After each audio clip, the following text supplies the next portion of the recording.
Okay, तो guys हम लोग स्टार्ट कर रहे हैं अभी क्वेश्चन नंबर 14। ये रहा, ठीक है। किसकी बुक है ये? मिथिला की बुक। ओके, तो ये इसमें क्या करना पड़ेगा हमें वो देख लेते हैं पहले। फॉर्मेट क्या क्या रहेगा। सबसे पहले हमें कंप्यूट करना है जीपीआर। उसके लिए हमें क्या करना पड़ेगा? लास्ट ईयर का ट्रेडिंग अकाउंट बनाना पड़ेगा, ठीक है। Trading account for the year ended 31 मार्च 2014। ये ईयर कैसे आया बताऊंगा आप लोगों को। तो यहाँ पे अपने को दो ट्रेडिंग अकाउंट बनाना पड़ेगा। एक क्या ट्रेडिंग अकाउंट, दूसरा कौन सा है? Memorandum trading account. मेमोरेंडम क्यों बोलते हैं? क्योंकि जिस आग कभी लगती है ईयर एंड में तो लगेगी नहीं, मिडल ऑफ द ईयर लगेगी। और हम लोग ट्रेडिंग अकाउंट कभी बनाते हैं? ईयर एंड में बनाते हैं। तो मिडल ऑफ द ईयर हम लोग ट्रेडिंग अकाउंट बना रहे हो, वो भी अपने को आधी अधूरी इन्फॉर्मेशन रहती है, क्योंकि रिकॉर्ड सारे क्या होते हैं, जल जाते हैं आग में, इसके लिए, ठीक है। तो हम लोग मेमोरेंडम ट्रेडिंग अकाउंट यहाँ पे बनाएंगे। फिर उसके बाद अगला क्या है? तो ट्रेडिंग अकाउंट हम लोग क्यों बनाएंगे? पहले computing GPR, gross profit ratio. अपने को क्वेश्चन में ग्रॉस प्रॉफिट नहीं दिया होगा, इसके लिए, ठीक है। फिर उसके बाद लास्ट थर्ड पे हमें क्या बनाना है? कंप्यूटिंग लॉस, तो आपको पता है कैसे करते हैं। फिर उसके बाद हमें बनाना है कैलकुलेशन ऑफ क्लेम, ठीक है। क्लेम कैसे हमें कैलकुलेट करना है अभी। चलो, तो आप क्वेश्चन देख लेते हैं। फॉर्मेट हमने समझ लिया। क्वेश्चन में क्या दिया हुआ है? बुक कौन सी फॉलो करता हूँ आपको पता है। ये FI BCom की बुक ऐनापुरे ऑथर है और मनन प्रकाशन की बुक है, ठीक है। तो देख लो अभी। On 18 October 2014 premises of Mithila were destroyed by fire but sufficient record were saved. कुछ रिकॉर्ड मतलब भरपूर रिकॉर्ड हमने क्या किया? सेव कर लिया। From the following particulars were found. 1 अप्रैल 2013। अप्रैल 13 कभी ख़त्म होगा बताओ मुझे? 31 मार्च 2014, है ना। तो देखो ये अगला जो स्टॉक है वो क्या है? 31 मार्च 2014 का है। तो इसका मतलब क्या हुआ? हमें यहाँ पे ना 2 ईयर देखना है। कौन सा ईयर? ध्यान से समझो। एक तो है 13-14, ठीक है। ये कौन सा ईयर होगा? लास्ट ईयर, जो कि अपने को किस में हेल्प करेगा? जीपीआर कैलकुलेट करने के लिए हेल्प करेगा ये। और अपने को देखो 13 का ओपनिंग तो चलो ठीक है, 13 का ओपनिंग है, लेकिन 14 का क्लोजिंग, मतलब 13-14 का क्लोजिंग 14-15 के लिए क्या हो जाएगा? ओपनिंग। यानी ये क्या है? करंट ईयर है, ठीक है। Current year. ये साल कभी स्टार्ट हुआ होगा? 1 अप्रैल 2013 को स्टार्ट हुआ होगा और 31 मार्च 2014 को ये ख़त्म हुआ होगा, ठीक है। ये होगा इस तरह से। और ये जो ईयर है 14-15, जो करंट ईयर है, जिस साल आग लगी है, वो कभी स्टार्ट हुआ होगा? 1 अप्रैल 2014, ठीक है। लेकिन 31 मार्च 2015 तक ये ईयर नहीं गया, बीच में ही आग लग गई, ठीक है। कभी आग लगी 18 अक्टूबर 2014 को, यानी 18 अक्टूबर 2014 तक, मार्च तक गया ही नहीं बिजनेस, ठीक है। तो ये 2 ईयर आपको समझना बहुत ज़रूरी है, बहुत इंपॉर्टेंट है, इसको समझ के लो, ठीक है। चलो, तो स्टॉक 1 अप्रैल 2013 का दिया है, ये लास्ट ईयर का ओपनिंग है, ठीक है। लास्ट ईयर का क्या है? ओपनिंग है। और 31 मार्च 2014 का, तो ये लास्ट ईयर का क्लोजिंग हो जाएगा, ठीक है। उसके बाद क्या है? परचेज 13-14 लास्ट ईयर का परचेज दिया अपने को। सेल्स लास्ट ईयर का दिया 13-14 का 10 लाख समथिंग है, ठीक है। फिर उसके बाद क्या है? परचेज 1 अप्रैल 2014, मतलब करंट ईयर 1 अप्रैल 2014 से लेके 18 अक्टूबर, जिस दिन आग लगी उस दिन तक का अपने को परचेज दिया हुआ है। फिर सेल्स दिया हुआ है 1 अप्रैल 2014 से लेके 18 अक्टूबर, मतलब जिस दिन आग लगी उस दिन तक का, ठीक है। चलो, stock for the balance sheet 31 March 2014 was value 10% above the cost. 31 मार्च 2014 को, यानी ये रहा, ठीक है। सेकेंड डे स्टॉक 99 का दिया है। क्या बोला है कि 10% से अबव द कॉस्ट है, मतलब ओवर वैल्यूड है। आप लोग ने 11th-12th में ओवर वैल्यूशन पढ़ा होगा, नहीं पढ़ा है तो अभी हम लोग करेंगे तो आपको समझ में आ जाएगा। During May 2014 Mithila had withdrawn goods costing 25,000। तो मैंने लास्ट सम जो 12th वाले कराए थे उसमें आप लोग को गुड्स बिजनेस के बाहर जाता है तो उसकी कहाँ रिकॉर्ड होती है? विड्रॉन मतलब ड्राइंग, है ना। तो अभी सम करूँगा तो आपको समझ में आ जाएगा। फिलहाल द पॉलिसी अमाउंट वॉज 1,20,000। तो हमने पॉलिसी कितने की ली है? 1,20,000 की। तो ये पॉलिसी की जगह पे हमने क्या लिख दिया? 1,20,000। चलो नेक्स्ट अभी क्या है? द स्टॉक सालवेज वॉज 29,000, तो सालवेज स्टॉक यानी हमने जो माल बचा लिया वो कितना है, तो यहाँ पे सालवेज के सामने लिखेंगे 29,000। चलो ये भी हो गया। अब क्या है, show the amount of claim to be loss with the insurance company, insurance company से हमें कितना क्लेम मिलेगा वो हमें बताना है। चलो तो एक एक करके ध्यान देते हैं अभी। सबसे पहला आइटम क्या है, 1 अप्रैल 2013 का स्टॉक है। तो 1 अप्रैल 2013 का स्टॉक कभी का है, लास्ट ईयर का ओपनिंग है। तो हम लोग जो ये ओपनिंग बनाए हैं, ठीक है, trading account for the year ended 31 मार्च 2014, यानी ये कौन सा ईयर है, 13-14। और नीचे जो हमने मेमोरेंडम ट्रेडिंग बनाया ये कौन सा ईयर है, 14-15, ठीक है। चलो तो अभी हम लोग ओपनिंग स्टॉक लिखेंगे, कितना दिया हुआ है स्टॉक, 67,200। तो यहाँ पे लिखो 2 ओपनिंग स्टॉक 67,200। फिर स्टॉक दिया हुआ अपने को 31 मार्च 2014 का, लास्ट ईयर का क्लोजिंग है। तो यहाँ कहीं लिख लो बाय क्लोजिंग स्टॉक। बट ये 99,000 जो है ना, इसके बारे में आपको इन्फॉर्मेशन दिया है यहाँ पे पहली लाइन में कि stock of balance sheet 31 March 2014 was valued at 10% एबो द कॉस्ट। तो 99,000 जो है ना वो 10% से एबो है, तो उसको एज इट इज़ हम यहाँ पे नहीं लिख सकते, तो उसका कैलकुलेशन करना पड़ेगा, ठीक है। तो देखो 99,000 जो है ना, कोई भी वैल्यू हम ओरिजिनली कितना लेते हैं 100, तो जैसे 99 है हम इसको क्या एज्यूम करेंगे कि ये 100% है।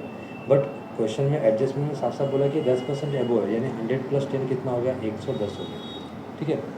तो ये 110 हो गया, तो इसकी 100% वैल्यू कितनी है। तो आप जब कैलकुलेट करोगे ना तो ये 0 यहाँ से कैंसिल हो गया, 11 9 जा 99, और ये 2 0 यहाँ पे आएगा, 900 इंटू 100 करोगे तो ये कितना हो जाएगा, 90,000, ठीक है। तो क्लोजिंग स्टॉक की सही प्राइस जो है वो 90,000 है। सही प्राइस एक्चुअली हम कितना मानते हैं, 100% मानते हैं। ये कितना था, 10% से ज़्यादा था, तो हमने कितना देखा है, 10% नीचे 100 में ऐड किया, यानी 110। तो एक्चुअल हमें वैल्यू कितनी मिल रही है, 90,000। तो ये जो क्लोजिंग स्टॉक है यहाँ पे कितना आएगा, 90,000, ठीक है। आई होप आप लोगों को समझ में आ रहा होगा।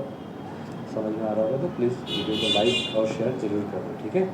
ओके, परचेज दिया हुआ 13-14 का, तो हम लोग परचेज कहाँ लिखते हैं, आपको अच्छे से मालूम है। 2 परचेज अकाउंट कितने का परचेज है, 8,38,800, ठीक है।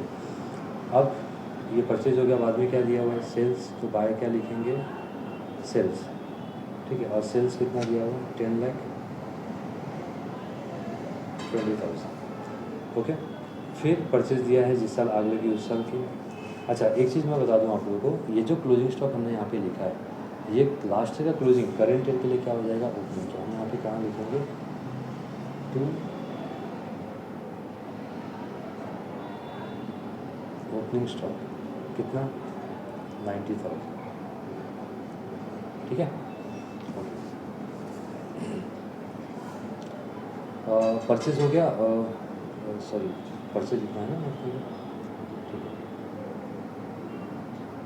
करेंट ईयर का परचेज जो है वो है 4,95,200, ठीक है। फिर नेक्स्ट अभी क्या है, सेल्स। तो सेल हम कहाँ लिखेंगे, क्रेडिट साइड में बाय सेल्स। सेल्स कितना है, 5,19,000, ठीक है।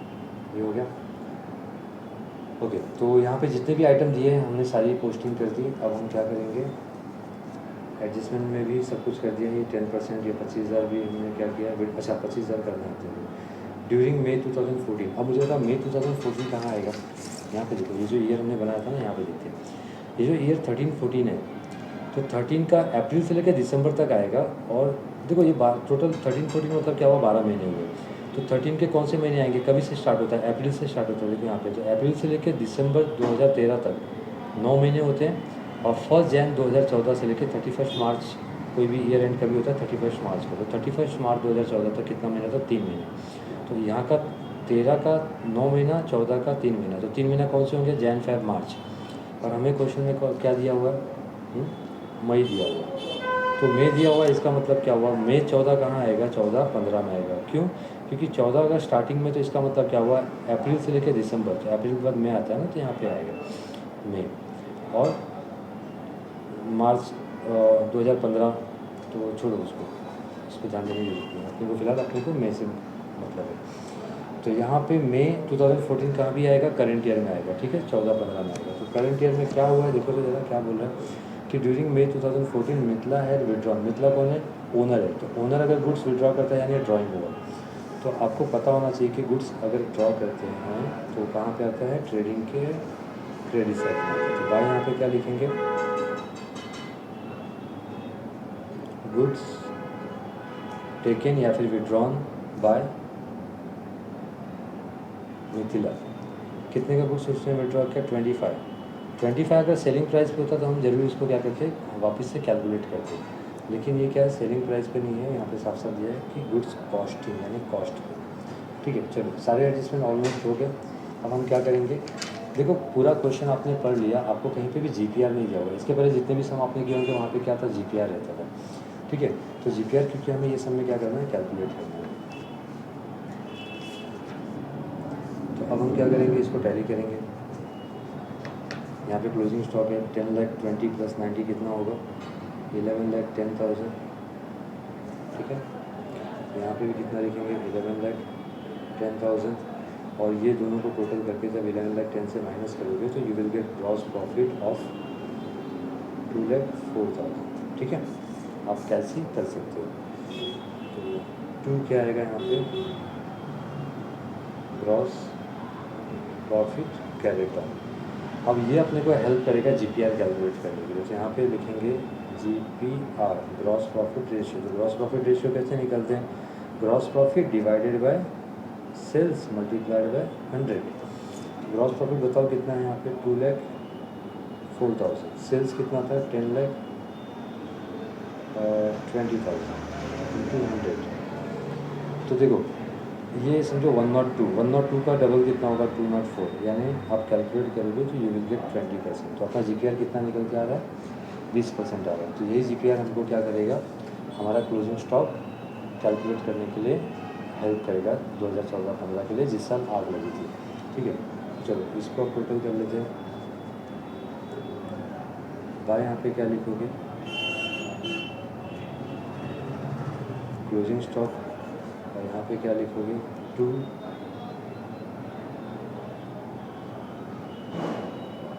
Gross profit carried on.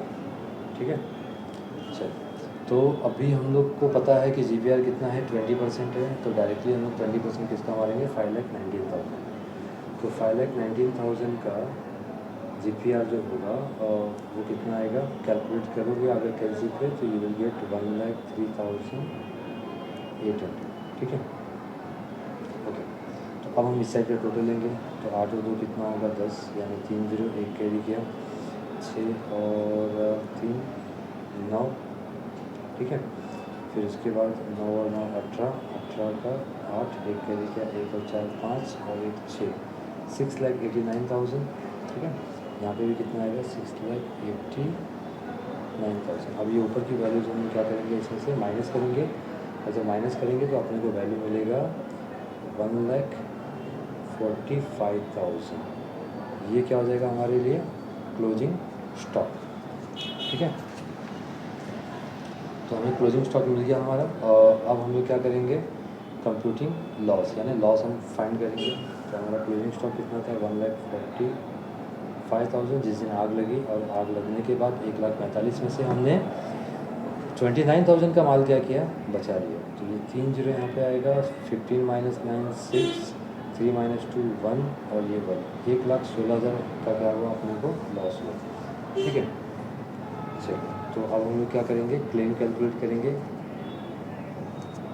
हमें ऑलरेडी पता है पॉलिसी हमारी 1,20,000 की है। स्टॉक कितने का है बोले, स्टॉक हमने निकाला है 1,45,000 इंटू लॉस कैलकुलेट करेंगे। और लॉस भी हमने अभी कैलकुलेट किया 1,16,000।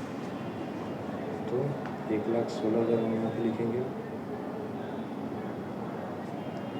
और इसको जब कैलसी करोगे आप तो यू विल गेट 96,000। तो 96,000 हमारा क्या होगा, क्लेम का वैल्यू होगा। ठीक है, तो आई होप आप लोगों को समझा होगा तो प्लीज़ अपने फ्रेंड्स में लाइक शेयर ज़रूर करना। अगर स्क्रीनशॉट लेना है तो आप, मैं यहाँ पे बुक रख देता हूँ, आप स्क्रीनशॉट ले सकते हो। 1 2 3 ये स्क्रीनशॉट हो गया, बाद में ये हो गया स्क्रीनशॉट, और फिर ये हो गया स्क्रीनशॉट। ठीक है, थैंक यू गाइस, चलो बाय बाय।